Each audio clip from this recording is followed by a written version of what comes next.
There are many risks associated with storing gold within the banking system, namely the risk of bankruptcy or government confiscation. But there is also a more complex risk related to the price manipulation. Investing in gold is generally done as a security measure to protect oneself against the risk associated with the fragility of the financial system, and to have access to a universally accepted means of payment in case of bank failure or temporary closing. If you have some gold in a bank's vault and the bank closes temporarily or worse goes bankrupt, you lose the advantage of having close at hand a means of payment for your basic needs in times of trouble, when access to traditional means of payment like cash or bank cards is hampered. The risk of bank failure is a very serious one, with the banking system being entirely interconnected.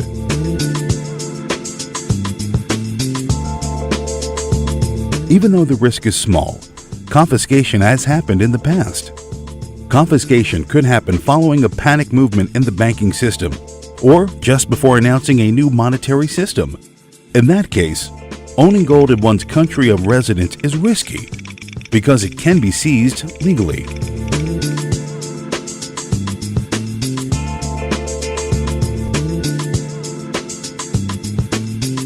Whether one's gold is allocated or not, in order to understand the amount of risk associated with storing gold within the banking system, one has to grasp the mechanism of price manipulation occurring through the sale of previously leased physical gold.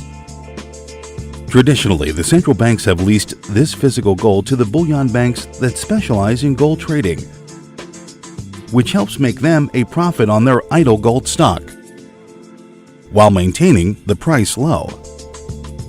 Price manipulation can only happen in these two ways, either with the sale of previously leased physical gold on the market or with a massive sale of virtual paper gold. In both cases, the sheer mass of supply helps keeping the price low. Let's start with the physical part. These last few years, central banks have stopped leasing their gold. After having leased quite a bit in the past, they are holding on to their reserves now. When leasing gold, the rate is determined by the gold lease rate.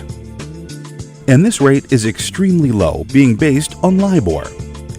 And we now know with the LIBOR scandal that it has been manipulated to the downside. And we now see the scope of that scandal when we relate it to the gold price manipulation. Who is left to lease physical gold to a bank for such a ridiculously low rate? No one. Central banks have done it for years, but that trend is over due to their low reserves.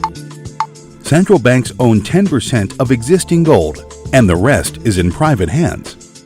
Which begs the question, since physical gold leasing hasn't stopped, where does that physical gold come from, knowing that the central banks have stopped leasing any gold?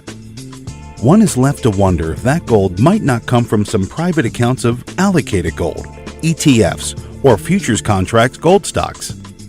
The physical gold would be recuperated by certain banks without the consent of its clients via rehypothécation, and then leased to the commercial banks, who then turn around and sell it on the market. What this accomplishes is that by keeping the price of gold low, trust is being maintained in the actual fiduciary system.